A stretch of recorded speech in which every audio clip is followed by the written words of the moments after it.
My name is Marcelo at Bricks by the Bay 2016. So we're highlighting my ships that I've brought for the high seas category. And what I like to do is I like to build World War II warships using blueprints so that these are replicas of how the ships look like from World War II. First up was we have the Uss Yorktown, and then the scale is 1 inch equals 9 feet. And I found that with that scale, everything kind of matched. The propellers on the airplanes, the barrels on the guns, the people from the games that they made back in the Minotaur series for the Lego games. This ship here weighs 76 pounds in Lego. It has over 26,000 bricks. It's 9 feet long, and it separates in 4 sections to transport it. My favorite parts on the ship are the flag, the American flag, because I wanted to show the flag waving in the wind. I wanted that effect. I wanted something dynamic. And also the bow waves on the front of the ship. I studied hydrodynamics on super tankers to get that, because these big ships that would punch their way through the water, so I wanted to capture that effect, because I wanted to show something dynamic, not just sitting there.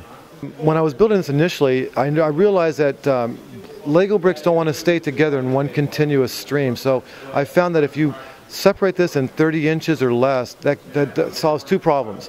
Number 1, there's no stress on the bricks. Number 2, you can transport it, because it's going to be difficult to transport something that's 8 feet long if you don't have that separation. What I found on the online was that there's books on the subject that would have the blueprints for the entire ship, from the deck, from the bottom of the keel all the way to the top of the island. And there's a series of books called Anatomy of a Ship series that has all these blueprints from ancient times to modern aircraft carriers, and it was very helpful to use that as a reference. There's 4 types of airplanes on the ship. There was a Essex class carrier from World War II. There's the Corsair, there's the TBM-3 Avengers, there's the Helldivers that were dive bombers, and there's also F-6F fighters that represent the ship. By streamlining this build, I would mass produce everything, so all the guns would be made at once, all the planes would be made at once, so then when the plans called for that placement, it was very easy just to grab and go. That cut down the time, because this took 2 years to make. In contrast, the battleship that you'll see took 3 years to make, and that was my very first project. I want to always raise the bar, so my future ship that I'm making for the next project, it's called the Doolittle Raid, and the Hornet's going to have raising elevators that go up and down that raises the planes to the deck.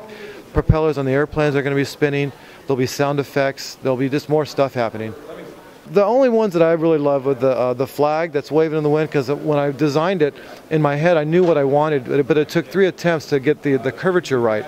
And so now the flag is articulated where it can be moved left to right.